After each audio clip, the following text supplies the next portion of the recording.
Hi అండి, అందరికీ నమస్కారం. Welcome back to my channel.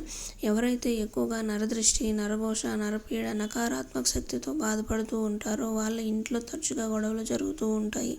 వాళ్ళ పిల్లలు చెప్పిన మాటలు వినరు. ఇరుగు పొరుగు వారి దిష్టి దోషాల వలన ఏ పని చేసినా సరే, ఏ కార్యక్రమాలు చేసినా సరే కలిసి రాకపోవడం జరుగుతుంది.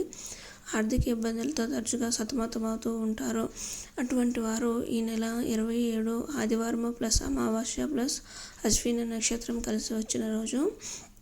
ఈ రోజును చాలా చక్కగా సద్వినియోగం చేసుకోండి.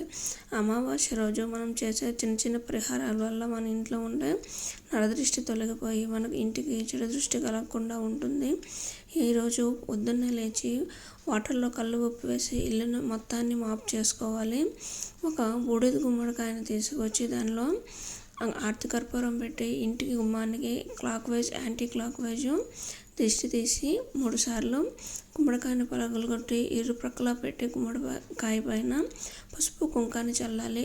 గుమ్మడికాయ అవైలబిలిటీ లేని వాళ్ళు ఒక నిమ్మకాయనైనా సరే ఈ విధంగా దిష్టి తీసి మధ్యగా కట్ చేసి గుమ్మానికి ఇరువైపులా పసుపు కుంకుమలతో అలంకరించి పెట్టాలి. ఈ విధంగా పెట్టినట్లయితే మన ఇంటిలో ఉన్న నరదృష్టి, నరఘోష బయటకు వెళ్ళిపోతుంది.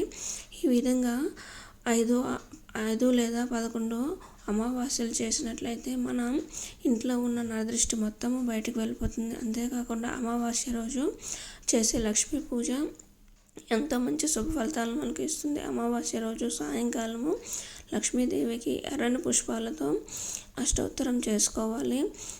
లక్ష్మీదేవికి ఇష్టమైన పారమాన్నాన్ని పాలతో చేసిన ఏదైనా నైవేద్యాన్ని సమర్పించుకోవాలి. ఈ విధంగా సమర్పించి లక్ష్మీదేవిని భక్తి శ్రద్ధలతో పూజించినట్లయితే లక్ష్మీ కటాక్షం తప్పకుండా కలుగుతుంది. Thank you for watching.